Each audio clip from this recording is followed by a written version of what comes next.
నమస్తే, welcome to Leo prime time debate. Amaravati రైతుల సమస్యలు తీరాయా? మొత్తానికి అమరావతి రైతులు ఇప్పుడు సంతోషంగా ఉన్నారా? సో మనతో పాటు ప్యానెల్లో ఉన్నారు సీనియర్ జర్నలిస్ట్ సత్యమూర్తి గారు, అదేవిధంగా సీనియర్ జర్నలిస్ట్ దుర్గా కుమార్ గారు. సార్ నమస్తే. సార్ నమస్తే. సార్ నమస్కారం జగన్ గారు, మన వీక్షకులు. సో దుర్గా కుమార్ గారు, అమరావతి రైతుల సమస్యలు ఎలా ఉండేవి ఏంటి అనేది ఎవరికి కూడా చెప్పాల్సిన అవసరం లేదు. ఎందుకంటే ఎన్నో రకాలైనటువంటి సమస్యలు కూడా జరుగుతున్నాయి. అవంతా కూడా మనం మీడియాలో కూడా చూస్తూ ఉంటాం. కానీ ఈ మధ్య ఎక్కడ కూడా అమరావతి సమస్యలు అనేది ఎక్కడ కూడా కనబడటం లేదు. సో మొత్తానికి అమరావతి రైతుల సమస్యలు తీరాయా లేదా అంటే ఏం చెప్తారు? అమరావతి రైతులు చరిత్రలో, అంటే ప్రపంచ చరిత్రలో కూడా ఒక త్యాగ పురుషులుగా ఎలా నిలిచారో అన్ని బాధలు కూడా వాళ్ళే పడ్డారు. చంద్రబాబు నాయుడు గారి పిలుపు మేరకి 33,000 ఎకరాలు స్వచ్ఛందంగా ఆ ప్రాంత అభివృద్ధికి, ఆ తర్వాత వాళ్ళ కుటుంబాలకు కూడా అక్కడ ఒక జీవనోపాధి దొరుకుతుందని, రాష్ట్రానికి ఒక రాజధాని ఏర్పడుతుందని, ప్రపంచంలో ఇట్లా స్వచ్ఛందంగా సోషలిస్ట్ కంట్రీల్లో కూడా, కమ్యూనిస్ట్ కంట్రీస్లో కూడా భూసేకరణ జరిగిన సందర్భం మనం చూడం.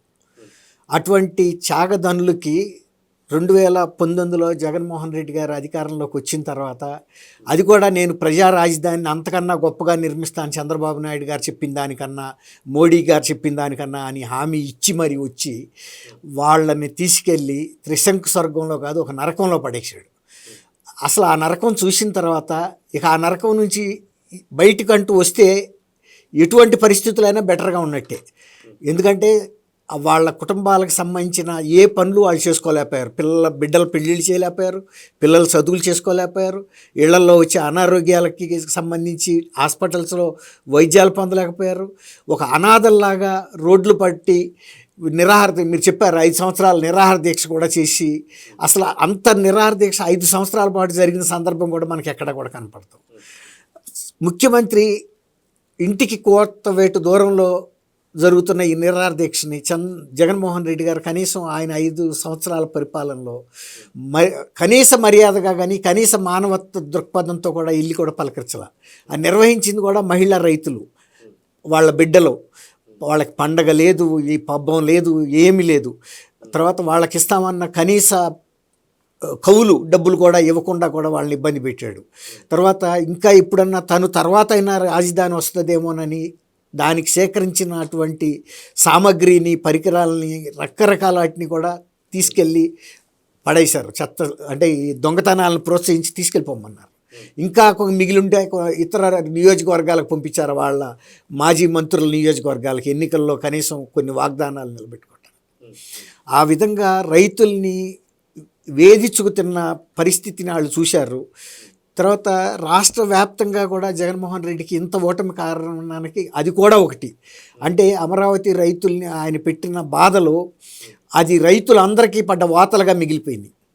ఆంధ్రప్రదేశ్లో ప్రతి రైతు కూడా ఆ బాధపడ్డాడు. అంటే నా సోదరుల్ని వాళ్ళు అంత బాధ పెట్టిన ఈ వ్యక్తికి ఇంకా మనం అధికారం ఇవ్వాలా, అసలు ఇతనికి మానవత్వం ఉందా, ఇచ్చిన రాజధానిని నిలబెట్టుకోకపోగా రైతుల్ని ఒక శత్రువులుగా వాళ్ళ మీద దాడి చేయించడం, అమానుషమైనటువంటి దాడి. మహిళలను కూడా చూడకుండా కాలువల్లో పడేసి వస్త్రాలు చించేసి అట్లాంటి అమానుషమైనటువంటి దాడి, పాశవికమైన దాడి చేశాడు.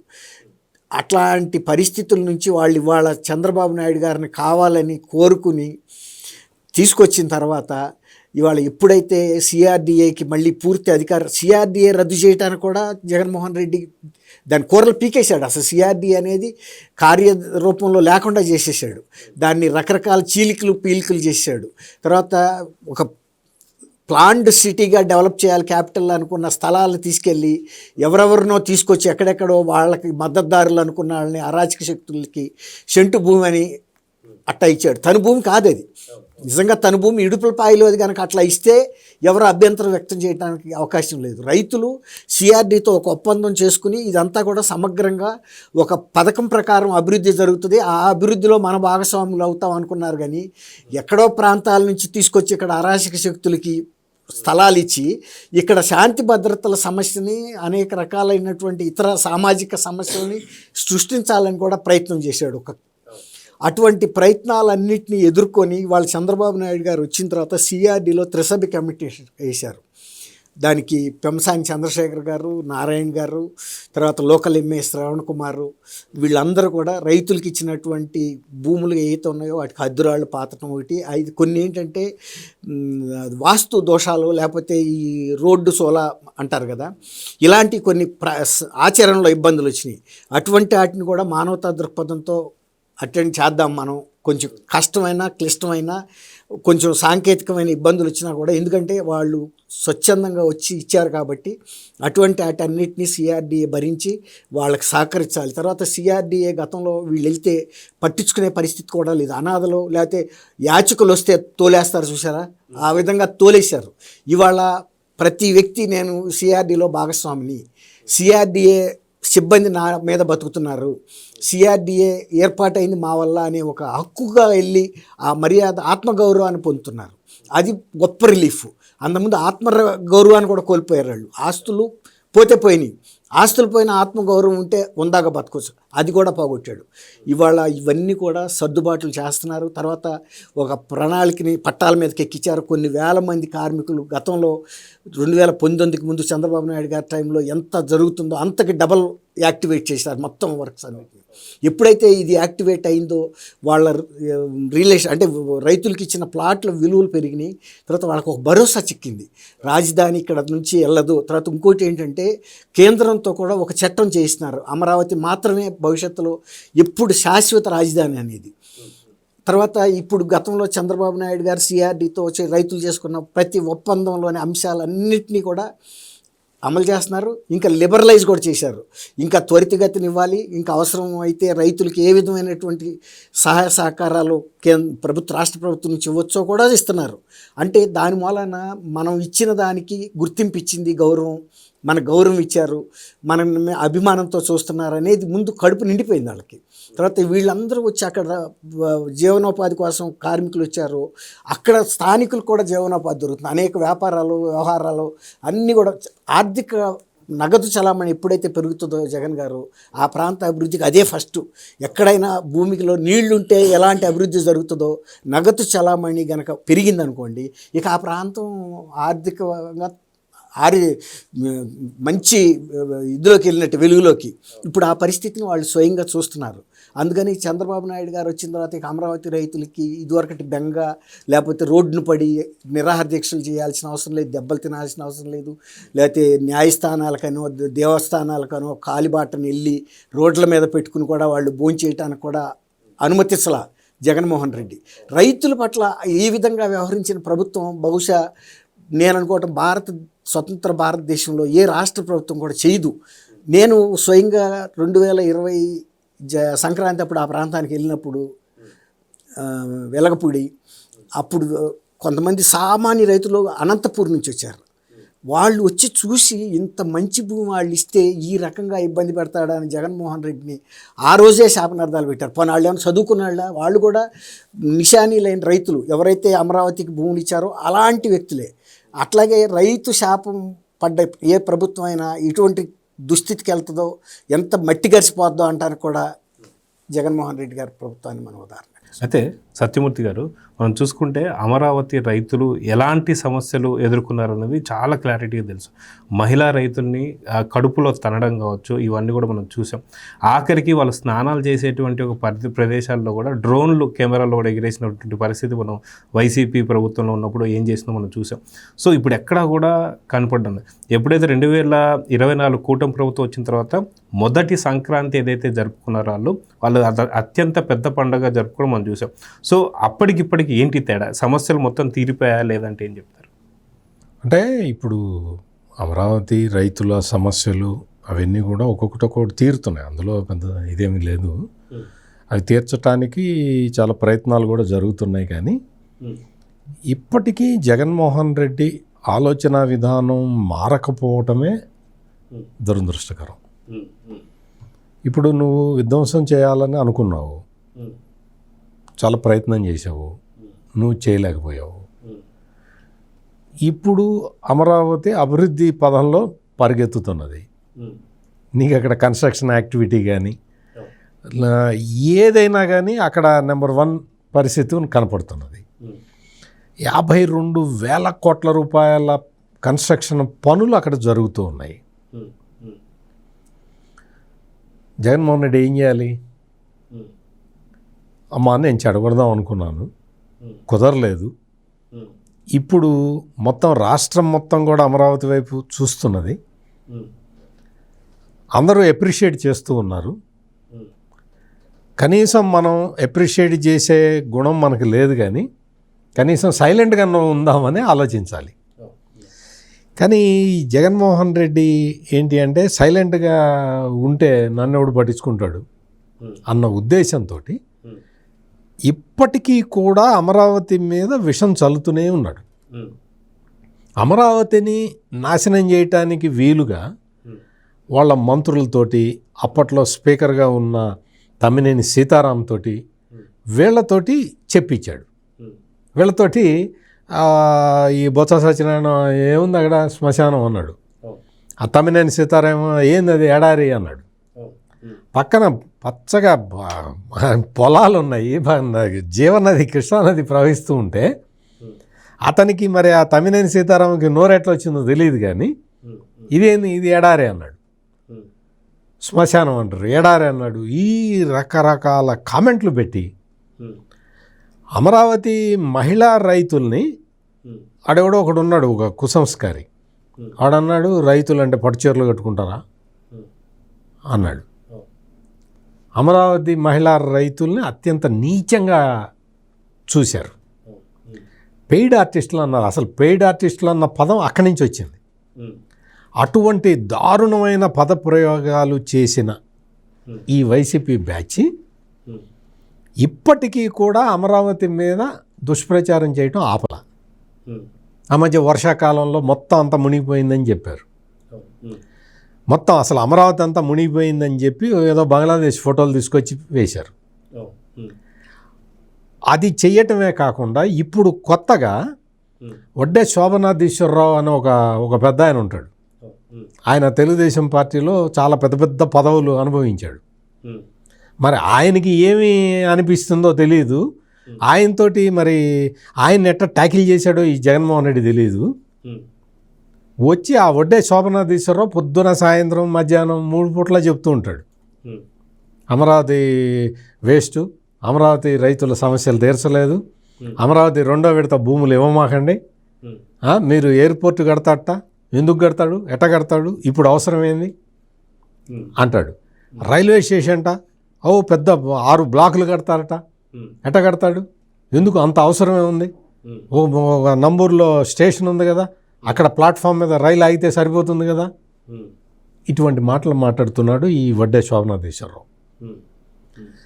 మరి అతను అట్ట ఎందుకు మాట్లాడుతున్నాడు, అతనితోటి ఎవరు మాట్లాడిస్తున్నారు అనేది మనకు తెలియదు. కానీ వచ్చి అంటే తుపాకీని అతని భుజం మీద పెట్టి కాలుస్తున్నాడు ఈ జగన్మోహన్ రెడ్డి. ఆ విషయం తెలుసుకోక ఈ వడ్డే శోభనాధీశ్వరరావు ఇంకా ప్రతిసారి అదే చెబుతూ ఉన్నాడు.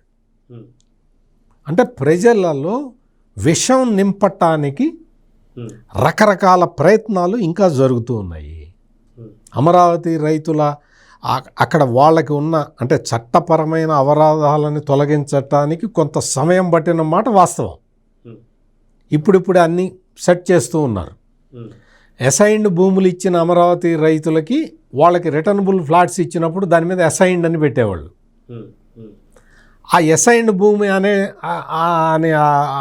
ఆ షేర్ ఆఫ్ ల్యాండ్లో కూడా అదే ఉండేసరికి వాళ్ళకి అమ్ముకోవటానికి కష్టమైంది. వాళ్ళకి రకరకాల అవరోధాలు వచ్చినాయి. ఇప్పుడు ఆ అసైన్డ్ అన్న పదాన్ని తొలగించాలి అని చెప్పి ఒక డెసిషన్ తీసుకున్నది. దాంతో ఏమైంది అంటే మొత్తం దాదాపు 3,000 మంది రైతులు, అంటే ఈ అసైన్డ్ భూములు ఇచ్చిన పేద రైతులు, వాళ్ళందరికీ బెనిఫిట్ కలిగింది. ముందు కొంత అక్కడ కొంచెం ఇది వచ్చింది, ఆల్రెడీ పట్టాలు ఇచ్చేసిన వాళ్ళకి అసైన్డ్ అని అట్లాగే ఉంటుంది అని అన్నారు. మళ్ళీ వాళ్ళు కూడా వచ్చి మరి ఇచ్చేటప్పుడు అందరికీ ఇవ్వాలి కదండి అని అడిగితే ఇప్పుడు మళ్ళీ కొత్తగా దాన్ని కూడా సవరించారు. వాళ్ళకు కూడా కొత్త ఇవి పత్రాలు ఇస్తూ ఉన్నారు. అంటే ఒక్కొక్కటి చట్టపరమైన లింకులు ఉన్న సమస్యల్ని క్లియర్ చేయటానికి టైం పట్టింది, టైం పడుతుంది కూడా. ఇప్పుడు మొత్తం అంతా సెట్ అయిన క్రమంలో అంటే రైతులకి సంబంధించిన సమస్యల్ని ఇంకా ఒక 15-20% సమస్యలు ఇంకా పరిష్కారం కావాల్సి ఉంది. ఈ లోపలే ఈ జగన్మోహన్ రెడ్డి గ్యాంగ్ అంతా కూడా వచ్చి వీళ్ళని ఈ రైతుల్ని ఎట్లా రెచ్చగొట్టాలని ప్రయత్నం చేసింది. మామూలు ప్రయత్నం కాదు, చాలా తనకున్న అన్ని రకాల విద్యలు ప్రదర్శించి రైతుల్ని ఆకట్టుకోవడానికి ప్రయత్నం చేసింది. ఒక దశలో ఈ జగన్మోహన్ రెడ్డి వైఎస్ఆర్ కాంగ్రెస్ పార్టీ ఏం చేసింది అంటే ఈ మొత్తం రైతుల వైపు మేము ఉంటాము, రైతుల సమస్యలు మేము పరిష్కరిస్తాము, రాబోయే రోజుల్లో మేము అమరావతినే రాజధానిగా యాక్సెప్ట్ చేస్తాము అని నక్క వినయాలు ప్రదర్శిస్తూ రైతుల దగ్గరికి వెళ్ళింది. రైతుల్ని మళ్ళీ రెచ్చగొట్టడానికి ప్రయత్నాలు ప్రారంభించింది. ఇది జరిగింది.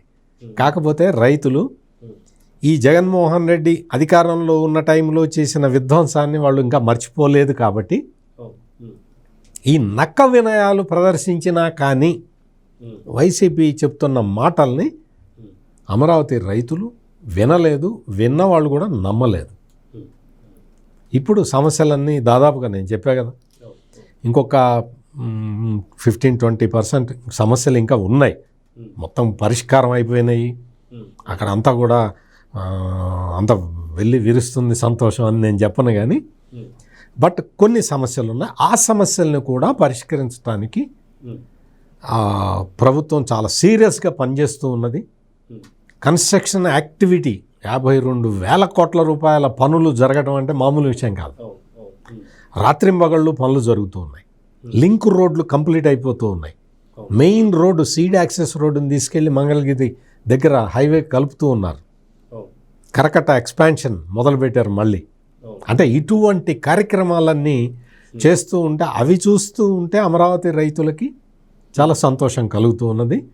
వాళ్ళకి వ్యక్తిగతంగా ఉన్న సమస్యల్ని కూడా 100% అతి త్వరలో పూర్తి చేయాలని నేను కూడా ప్రభుత్వాన్ని కోరుతూ ఉన్నాను. అయితే దుర్గా కుమార్ గారు, మనం చూసుకుంటే వైసీపీ మాజీ ఎమ్మెల్యే కేతిరెడ్డి ఏదైతే వర్షాలు కురిసినప్పుడు హైదరాబాద్ మునిగిపోయింది, ముంబై మునిగిపోయింది, ఢిల్లీ మునిగిపోయింది, అన్నీ మునిగిపోయినాయి. కానీ వాళ్ళ సాక్షి ఛానల్లో ఒక్క అమరావతి తప్ప ఇది చూపించేవాళ్ళు కాదు. దాంట్లో ఆయన వచ్చేసి అమరావతి దగ్గర పులసల్ని పెంచవచ్చు అని చెప్పేసి అంటున్నాడు.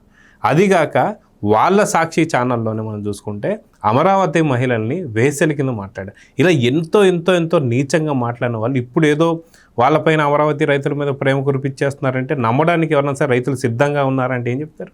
మీరు చెప్పినట్టు ధర్మవరం ఎక్స్ఎమ్మెల్యే కేతిరెడ్డి వెంకటరామరెడ్డి అండి, గుడ్ మార్నింగ్ ధర్మవరం అని జనాలకి మస్కా కొట్టాలని చూశాడు. ఆయన సోషల్ మీడియాలో తెల్లారి లేస్తే అంటే పక్క రాష్ట్రంలో కూడా కేతిరెడ్డి వెంకటరామరెడ్డి లాంటి ఎమ్మెల్యే లేడు అని అనిపించుకునే దశకి వెళ్ళాడు. కేవలం మోసపూరితమైన ప్రచారంతో, వంచంతో వెళ్ళి నోటితో పలకరిస్తున్నాడు. కానీ అక్కడ భూ కబ్జాలు చేసేది ఈయనే. ప్రభుత్వ భూములు చేశాడు, ఇరిగేషన్ భూములు చేశాడు, అనేక రకాలు. అక్కడ పెద్ద లగ్జరీ హార్స్ రేసింగ్లు, ఆయన గెస్ట్ హౌస్లు, తర్వాత బంగ్లాలు, జీపులు అంతా. అంటే రష్యాలో దాచాస్ అని ఉంటాయి, అంటే అత్యంత విలాసవంతమైన వస్తువులు దొరికే, అది అందరికీ ఉండదు ఆ యాక్సెస్. కేవలం కమ్యూనిస్ట్ పార్టీలో అగ్రనాయకులకు మాత్రమే ఉంటుంది ఆ దాచాస్కి. అలాంటి విలాసవంతమైన ఐలాండ్లు తయారు చేసేసుకున్నాడు. మళ్ళీ తెరలా లేస్తే పొద్దున్నే వచ్చారా బుజ్జి, నువ్వెట్టా ఉండవు, ఎర్ర నాని ఎట్లా ఉన్నావని ధర్మవరంలో మాట్లాడిస్తూ దాన్ని ఆయన ఓడిపోతే ఎంత రాక అంటే ఇక్కడ తెలంగాణలో బీఆర్ఎస్కి చెందిన కేటీఆర్ కేతిరెడ్డి వెంకటరామరెడ్డి కూడా ఓడిపోయే పరిస్థితి వచ్చిందని అన్నాడు. అంటే ఏంటి కేతిరెడ్డి వెంకటరామరెడ్డి అంటే మనందరితో పాటు ఆయన కూడా చూసింది గుడ్ మార్నింగ్ ధర్మవరమే. ఆయన చేసినటువంటి భూ కబ్జాలు, అక్రమ ఆస్తుల, ప్రజల వేధింపులు ఏమి బయటకు రాలా. ఆ తర్వాత బయటకు వచ్చినాయి. ఆ పెద్ద మనిషి వచ్చి ఇవాళ అమరావతిలో పులసలు పెంచొచ్చానని చెప్తే పులసలు ఇళ్ల మీద, టెర్రాసుల మీద కూడా పెంచుతున్నారు. తర్వాత మీరు ఇప్పుడు చెప్పారు దేశంలో అన్ని ప్రధాన నగరాలు చెన్నైతో సహా అనేక నగరాలు, మొన్న ఢిల్లీ కూడా వణికిపోయింది. ఇప్పుడు గతంలో లాగా కాకుండా వాతావరణంలో సడన్ మార్పులు రావటం వలన ఒక వర్షాకాలంలో పడాల్సిన ఒక 3 నెలల్లో పడే వర్షం కొన్ని గంటల్లో పడే పరిస్థితి వచ్చింది. అట్లాంటప్పుడు ఈ మునుగుతున్నాయి. దానికి మనం దాన్ని ప్లాన్లు వేసిన వ్యక్తుల్ని మనం బ్లేమ్ చేయడానికి లేదు, మన నిర్లక్ష్యం వాతావరణం పట్ల. అయినప్పటికీ మీరు చెప్పారు, అమరావతిలో మాత్రం జరగలేదు. అమరావతిలో ఎటువంటి వర్షం వచ్చినా తీసేసుకోవడానికి కృష్ణానది ఉంది పక్కన, కాబట్టి అక్కడ మునిగే పరిస్థితి ఎక్కడ ఉంటుంది. వాళ్ళు ఏమనుకుంటున్నారంటే అమరావతి అంటే కృష్ణానది ఒడ్డున ఉంది కాబట్టి అది మునిగిపోతుందని. కరకట్ట కమల్ హాసన్ అప్పుడు చంద్రబాబు నాయుడు గారు ప్రతిపక్ష నాయకుడిగా ఉన్నప్పుడు పెద్ద వరద వచ్చింది, చరిత్రలోనే పెద్ద వరద. ఆ నీళ్లు కూడా వెళ్లకుండా ప్రకాశం బ్యారేజ్ దగ్గర బిగబట్టించి చంద్రబాబు నాయుడు గారి ఇల్లు ముంచాలని ఎంత ప్రయత్నం చేశాడు. ఆ మూర్ఖపు పనికి ఒక్కోసారి ప్రకాశం బ్యారేజీ అది కట్టి దాదాపు 80 ఏళ్ళు కూడా అయింది, 85 ఏళ్ళు అయిందో. ఒక్కోసారి దానికి ఏదైనా ప్రమాదం జరుగుతుందని కూడా వాళ్ళు ఊహించలా. కేవలం చంద్రబాబు నాయుడు గారి ఇంటి ప్రాంగణంలోకి నీరుని పంపించాలి, దాని మూలన ఆయన్ని అమరావతిని బ్లేమ్ చేయాలని. కానీ ఆ ప్రయత్నాలు ఏమీ ఫలించలా, ఫూల్ అయిపోయాడు. తర్వాత మొన్న కూడా ఎక్కడన్నా నీళ్లు నిలబడితే చూపిద్దామని చూస్తే కుదరకపోతే ఎక్కడో వెస్ట్ బెంగాల్లోయో లేదా బంగ్లాదేశ్ లాంటి ఫోటోలో తీసుకొచ్చి సచిమూర్తి గారు చెప్పినట్టు మభ్యపెట్టబోయారు. కానీ అమరావతి స్థానికులే ఎక్కడ మీరు చూపించిన ఫోటోలు చూపించండి వచ్చి అని మీడియా ప్రతినిధులను అందరిని ఆహ్వానించారు. మీరు ఇన్ని ప్రధాన నగరాలు మునిగినాయి కదా, మా పొలాల్లో ఎక్కడన్నా నీళ్ళు ఎక్కడన్నా నిలిచినేమో, చెరుకు తోటల్లో, మాగాళ్ళల్లో. అంతేగాని అమరావతికి డెవలప్ చేసిన ఏ ఏరియాలో కూడా ఎక్కడ నీళ్ళు ఇవ్వని కూడా వాళ్ళు సవాల్ ఇస్తున్నారు. అంటే ఒక సద్భావంతోనే వచ్చి చూడమంటే ఎవరు వెళ్ళి మరి చూపించలేకపోయారుగా. కాబట్టి వెంకటరామరెడ్డి లాంటి వాళ్ళు గమనించాల్సింది ఏంటంటే వాళ్ళు చేసినటువంటి వంచన ప్రభుత్వం అయిపోయింది. ఇప్పుడు ప్రజాప్రభుత్వం, నిజమైన ప్రజాప్రభుత్వం వచ్చింది. ప్రజలు కూడా ఈ వంచన తెలుసుకునే కదా వాళ్ళకి గుణపాఠం చెప్పారు. గుడ్ మార్నింగ్ ధర్మవరం అని కళ్ళజోళ్ళు పెట్టినట్టు కాదు. అమరావతి గురించి దుష్ప్రచారం చేయాలంటే అమరావతి ధర్మవరంలో లాగా లేదు, దూరంలో అందరి కనుసన్నల్లో కనపడుతుంది. ఢిల్లీ జర్నలిస్టులు రావచ్చు, ఎక్కడ ప్రధాన నగరం జర్నలిస్టులు వెళ్ళి చూస్తారు కదా. నిజంగా కనుక చంద్రబాబు నాయుడు గారు ప్రతిపాదించిన అమరావతి కనుక అంత నీళ్ళల్లో మునిగిపోతే నేషనల్ ప్రెస్లోనే వచ్చాయి పుంకాలుగా. కానీ అన్ని ప్రధాన నగరాల్లో బోట్లు వేసుకుని వెళ్ళి వచ్చింది, కానీ అమరావతి గురించి రాలా. ఇప్పుడు ఎప్పుడు లేనిది మరి మొన్న బుడమేరు విజయవాడ మునిగింది. కానీ విజయవాడకి అమరావతికి ఎంత దూరం ఉంది, అమరావతి ఎంత సేఫ్లో ఉంది? నిజానికి విజయవాడే సేఫ్ ప్లేస్ అనుకుంటారు, కానీ ఒక్కొక్క పరిస్థితుల్లో బుడమేరుకి వెళ్ళే కాలువలో వీళ్ళు ఆక్రమణల్ని అరికట్టకపోవటం వలన జగన్ ప్రభుత్వం రాజకీయ ప్రయోజనాలు ఆశించి విజయవాడ ప్రజలు మూల్యం చెల్లించారు. దానికి చంద్రబాబు నాయుడు గారిని కూడా బ్లేమ్ చేశారు.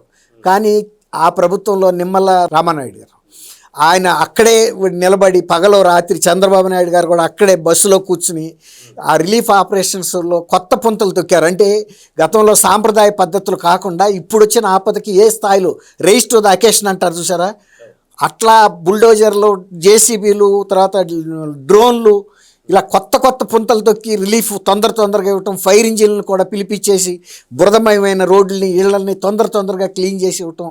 అట్లా ఒక ఆపద రావటం పెద్ద విషయం కాదు, ఆపదని ధైర్యంగా ఎదుర్కోవటం అనేది అది ఒక పాలకుడికి కావాల్సింది.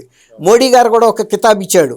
అక్కడ చంద్రబాబు నాయుడు గారు ఉన్నారు కాబట్టి విజయవాడలో ఎంత వరదలు వచ్చినా మనం కంగారు పడాల్సిన అవసరం లేదు. ఆయనకు ఆ సమర్థత ఉంది, అనుభవం ఉంది, ధైర్యం ఉంది, ప్రణాళికలు ఉన్నాయి, ఆయన చేయగలడు అనే ఒక కితాబ్ ఇచ్చాడు. అది ఎంత మాట. ఇప్పుడు మన రాష్ట్ర ముఖ్యమంత్రికి అంత పరిపాలనా దక్షత ఉందని ప్రధాని గారు భరోసాగా ఉన్నాడు అంటే విజయవాడ ప్రజలకు ఎంత భరోసా ఉంటుంది? ప్రధానమంత్రికి అంతకన్నా కూడా సీనియర్ ఇక్కడ మన దగ్గరే ఉన్నాడు, చూస్తున్నాడని ఆ భరోసా వలన వాళ్ళు తట్టుకోగలిగారు. నిజానికి అది చిన్న ఆపద కాదు. ఇప్పుడు నేను విజయవాడ ప్రాంతీయుడినే, విజయవాడలో నేను చదివా 5 ఏళ్ళు, తర్వాత ఉద్యోగం చేసా జ్యోతిలో ఉదయంలో కూడా, కానీ ఎప్పుడు రాలా. కానీ అటువంటివి వచ్చినాయి. ఎందుకంటే ఈ గత ప్రభుత్వంలో వాళ్ళ కనీస జ్ఞానం లేకపోవటం వలన వాళ్ళకి ఎక్కడన్నా నీ పార్టీ వాళ్ళైతే మొన్న సెంటు భూమి ఇచ్చావు కదా రాజధానిలో, అట్లాగే వాళ్ళకి ఒడ్డున వేసుకోమని చెప్పొచ్చు. కాలువల్లోకి వెళ్ళి బుడమేరు వాగులోకి వేశారు, దాని వలన అట్లాంటి పరిస్థితులు వచ్చినాయి. కాబట్టి అమరావతికి వచ్చిన ప్రమాదం వాతావరణ పరిస్థితుల వలన ఏం లేదు, దానికి తోడు డబల్ ట్రిపుల్ ప్రికాషన్స్ తీసుకున్నారు. అటు నుంచి వచ్చే కొన్ని వాగులు అయితే ఉన్నాయో ఆ వాగులకు కూడా మోటార్లు పెట్టి ఎప్పటికప్పుడు అవసరమైతే ఎత్తి కృష్ణా జిల్లా నదిలోకి పంపించేటంత హై పవర్ మోటార్స్ ఉన్నాయి. అది కూడా వెళ్ళి ఎవడ ఏకర్లా ఎప్పుడైతే అసలు అక్కడ సబ్మర్జెన్స్ అంటే నీళ్లు నిలబడతాయో ఆటంతటా ఆటోమేటిక్గా ఆన్ అయిపోతాయి. అన్నీ కూడా అవ్వవు, ఎంత అవసరం అయితే అన్నీ అవుతాయి, ఇంకా కావాలంటే ఇంకా అవుతాయి. అట్లా అంత సిస్టమ్ హైటెక్ పెట్టారు అక్కడ. కాబట్టి అమరావతికి వచ్చే ప్రమాదం ఎప్పటికీ ఉండదండి. అది ఫ్యూచర్ సిటీగా డెవలప్ చేశారు. గతంలో మన ప్రధాన నగరాలన్నీ కూడా ఇవి ఊహించలా, ఇప్పుడు ఇవి చూశారు ఆచరణలో. ఇలాంటి పెద్ద వర్షాలు కూడా వస్తాయి, కెలామిటీస్ వస్తాయి, ఉపద్రవాలు వస్తాయి అని. కాబట్టి ఆ ఉపద్రవాలని తట్టుకునే టెక్నాలజీ పెట్టిన తర్వాత ఇంకా అమరావతికి వచ్చే ప్రమాదం ఏముంటుంది జగన్ గారు? అవును అవును. అయితే సత్యమూర్తి గారు, వాస్తవానికి అమరావతి రైతుల గురించి మనం మాట్లాడుకున్నప్పుడు అమరావతి రైతులకి నిజంగా అక్కడ ఉన్నటువంటి చుట్టుపక్కల ఉన్నటువంటి గుంటూరు, విజయవాడ వీళ్ళే కాకుండా గతంలో 2019-24 దాకా దాన్ని 3 రాజధానులు అని చెప్పేసి అని అటు వైజాగ్ కావచ్చు, కర్నూలు కావచ్చు, విజయవాడ అని చెప్పి మాట్లాడారు. కానీ అమరావతి రైతులకి అటు 2 ప్రాంతాల్లో కూడా సపోర్ట్ చేసినట్టు అనుకోరు. ఎందుకంటే 2024 ఎలక్షన్ జరిగినప్పుడు ఘోర ఓటమి పాలయ్యారు అంటే అటు వైజాగ్లో కావచ్చు, ఇటు కర్నూలులో కావచ్చు. దానికి అమరావతి రైతులకి వీళ్ళిద్దరు కూడా మద్దతు ఇచ్చినట్టే అనుకోవాలిగా. వాస్తవానికి అమరావతి రైతులకు సంబంధించి కావచ్చు, అమరావతి రాజధానికి కావచ్చు, వాళ్ళు కూడా సపోర్ట్ చేశారా లేదంటే ఏం చెప్తారు? అంటే జగన్మోహన్ రెడ్డి బేసిక్ ఆలోచన అది. 3 రాజధానులు అని చెప్పి రాష్ట్రాన్ని 3 ప్రాంతాలుగా విభజించి ఒకళ్ళకొకళ్ళకి తగాదా పెట్టి తను ఎస్టాబ్లిష్ అవుదామని ప్లాన్ చేశాడు. ఉత్తరాంధ్ర వెళ్ళినప్పుడు ఉత్తరాంధ్ర అంతా వెనకబడి ఉంది, నేను ఒక్కడే డెవలప్ చేస్తానని చెప్పేవాడు. రాయలసీమకి వెళ్ళి నేను రాయలసీమ పులిబిడ్డని, ఆ బిడ్డని, ఈ బిడ్డని అని చెప్పేవాడు. ఆంధ్రాకి వచ్చినప్పుడేమో లేదు లేదు నేను మొత్తం నేను చేస్తా కదా, విజయవాడ గుంటూరు మొత్తం 2 కలిపేసి నేను చేస్తారా అని చెప్పేవాడు. ఏది కూడా కరెక్ట్గా నికరంగా చెప్పే మాట లేదు, అన్నీ కూడా ఈ హంబక్ కబుర్లే. నువ్వు 3 రాజధానుల కాన్సెప్ట్ తీసుకొచ్చిన ప్రాతిపదికే కరెక్ట్ కాదు. ఏదో సౌత్ ఆఫ్రికాలో 3 రాజధానులు ఉన్నాయి కాబట్టి నేను తెస్తున్నాను అన్నావు. నీకు సౌత్ ఆఫ్రికాలో ఉన్నది 2 రాజధానులే, 3 కాదు. ఆ రెండిట్లో కూడా ఒకటి ఎత్తేద్దామని వాళ్ళు చూస్తున్నారు. ఇవన్నీ నడవు, అక్కడ ఇక్కడ అంతా ఇదిగా ఉంది, అన్నీ తెచ్చి ఒకే చోట పెడదామని సౌత్ ఆఫ్రికానే చూస్తూ ఉంటే, అంత పెద్ద కంట్రీ అది భౌగోళికంగా. నువ్వు ఇంత చిన్న రాష్ట్రానికి 3 రాజధానులు పెడతానంటే ఎవరిని ఫూల్ని చేయటానికి? అందుకనే ప్రజలు వాస్తవాన్ని గ్రహించారు. ప్రజలు వాస్తవాన్ని గ్రహించేలాగా చేసిన వ్యక్తి చంద్రబాబు నాయుడు. ఆయన ఏం చెప్పాడు? రాయలసీమ వెళ్ళి కూడా అమరావతి రాజధానిగా ఉండాలి అనే చెప్పాడు. ఉత్తరాంధ్ర వెళ్ళి కూడా అమరావతి రాజధానిగా ఉండాలి, మనదంతా రాష్ట్రం ఒకే రాష్ట్రం, ఒకే రాజధాని ఉండాలనే చెప్పాడు. అంటే ఎంత ఫర్మ్గా, కమిటెడ్గా ప్రజల శ్రేయస్సుని దృష్టిలో పెట్టుకొని చంద్రబాబు నాయుడు చెప్పాడో మనం గమనించవచ్చు. అందువల్ల ఏమైంది అంటే, ఈ మొత్తం అమరావతి రైతుల సమస్యని ఇందాక దుర్గా కుమార్ గారు చెప్పినట్టు, ఈ అమరావతి రైతుల సమస్య కేవలం అమరావతికి సంబంధించిన రైతుల సమస్యగానే చూడలేదు. రాష్ట్రంలో ఉన్న ప్రతి రైతు కూడా ఇది నా సమస్య అని ఫీల్ అయ్యాడు. అందుకనే జగన్మోహన్ రెడ్డిని ఈడ్చి నేలకేసి కొడితే 11కి దిగజారాడు. అది జరిగింది. అందుకని ఈ మొత్తం 3 ప్రాంతాలు ఉన్నా కానీ, అంటే ఉత్తరాంధ్ర, సెంట్రల్ ఆంధ్ర, రాయలసీమ, ఈ 3 ప్రాంతాల ప్రజలు కూడా కలిసే ఉన్నారు. అంటే మేము ఇప్పటికే తెలంగాణను కోల్పోయారు, తెలంగాణ సపరేట్ అయిపోయింది. ఇప్పుడు ఉన్న ప్రాంతాలు కూడా మళ్ళీ 3గా విడిపోవాలా? విడిపోయేలాగా కోరుకున్నాడు జగన్మోహన్ రెడ్డి. కానీ రాష్ట్రం అంతా ఇంటాక్ట్గా ఉంది, మేమందరం ఒకటే అని రైతులందరూ ఒక కృత నిశ్చయంతో ఈ జగన్మోహన్ రెడ్డిని మనం వదిలించుకుంటే తప్ప మన రాష్ట్రం బాగుండదు అన్న నికరమైన అభిప్రాయానికి వచ్చి జగన్మోహన్ రెడ్డిని ఇంటికి పంపించారు.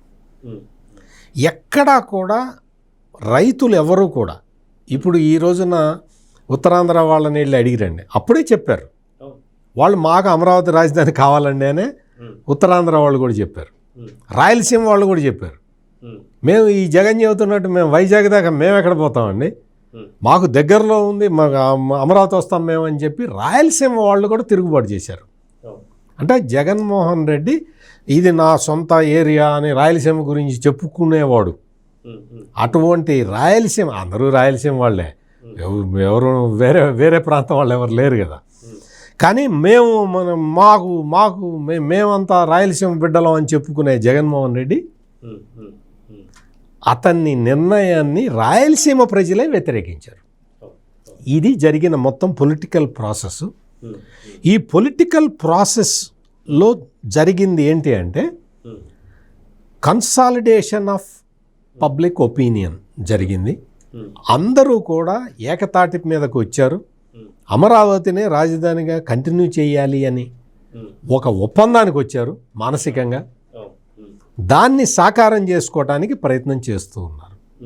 అది ఇప్పుడు జరుగుతున్న process. It is a great democratic process. అంటే సాటి ప్రాంతాలని గౌరవించుకోవటానికి, సాటి ప్రజలని గౌరవించుకోవటానికి అలవాటు పడ్డ మన ఆంధ్ర ప్రజలు ఈ డిస్టర్బింగ్ ఎలిమెంట్స్ని పక్కకు పంపించారు. ఇప్పుడు ఉదాహరణకి భోగాపురంలో ఎయిర్పోర్టు ఆల్రెడీ రేపు ట్రయల్ రన్ స్టార్ట్ అవుతుంది. తొలి విమానం ల్యాండ్ అవుతుంది. ఇంకో 2-3 నెలల్లో ఫుల్ ఆపరేషన్స్ స్టార్ట్ అయిపోతాయి. భోగాపురంలో ఎయిర్పోర్ట్ వచ్చింది కదా అని నేను నర్సాపేటలో కూర్చొని ఏడిస్తే ఎట్లుంటుంది? భోగాపురంలో ఎయిర్పోర్ట్ వచ్చింది, సంతోషం, చాలా సంతోషం కదా. హైదరాబాద్ వచ్చి విమానం ఎక్కడం కన్నా నేను భోగాపురం వెళ్ళి ఎక్కుతాను కదా అని ఆలోచించాలి. అదే ఆలోచిస్తున్నారు. అంతేకాని నీకు ప్రతిదీ ఇప్పుడు రాయలసీమ వాసులు ఉన్నారు, వాళ్ళకి ఏం చెప్పాడు? నేను కర్నూలుని న్యాయ రాజధాని చేస్తానని చెప్పాడు ఈ జగన్మోహన్ రెడ్డి. చేశాడా? చెయ్యకపోగా సుప్రీంకోర్టులో కేసు వస్తే సుప్రీంకోర్టు వాళ్ళు అడిగితే ఏంటి కర్నూలుని న్యాయ రాజధాని చేస్తా అన్నావుట, హైకోర్టు షిఫ్ట్ చేస్తా అన్నావుట అనేదో చెప్పావుట నువ్వు అని అడిగితే జగన్మోహన్ రెడ్డి ఏం చెప్పాడు తెలుసా? లేదు సార్, మీకు ఎవరు చెప్పారు నాకు తెలియదు, నేనైతే ఎప్పుడు చెప్పలేదు, హైకోర్టుని షిఫ్ట్ చేస్తానని నేనేం చెప్పలేదు అని. అసలు కర్నూలుని న్యాయ రాజధానిగా చేస్తాను అని నేను చెప్పలేదు, కర్నూలుని న్యాయ రాజధానిగా చెయ్యను అని చెప్పి సుప్రీంకోర్టులో చెప్పొచ్చాడు ఈ జగన్మోహన్ రెడ్డి. అంటే ఎంత వైరుధ్యమో చూడండి. ఇటువంటి ఈ రకరకాల వైవిధ్యభరితమైన స్టేట్మెంట్లు ఇచ్చి ప్రజలు అసహించుకునేలాగా చేసుకున్నాడు ఈ జగన్మోహన్ రెడ్డి. ఇప్పుడు ఏం జరుగుతున్నది? కర్నూలులో హైకోర్టు బెంచ్ పెడతాను అని చెప్పి చెప్తున్నారు. దానికి సంబంధించి లీగల్ ఫార్మాలిటీస్ అన్నీ పూర్తి చేస్తున్నారు. హైకోర్టు బెంచ్ పెడతారు రాయలసీమలో. అంటే ప్రాక్టికల్గా ఆలోచించే మనిషి చంద్రబాబు నాయుడు, రాజకీయ అవసరాల కోసం ఏదైనా చేద్దాం, నేను అధికారంలో ఉండాలి అని ఆలోచించేవాడు జగన్మోహన్ రెడ్డి. జగన్మోహన్ రెడ్డికి నిరాశ మిగిలింది. చంద్రబాబు నాయుడు చేసే చర్యలతోటి ఆంధ్రప్రదేశ్ ప్రజల ఆశలు పెరుగుతున్నాయి. అది తేడా.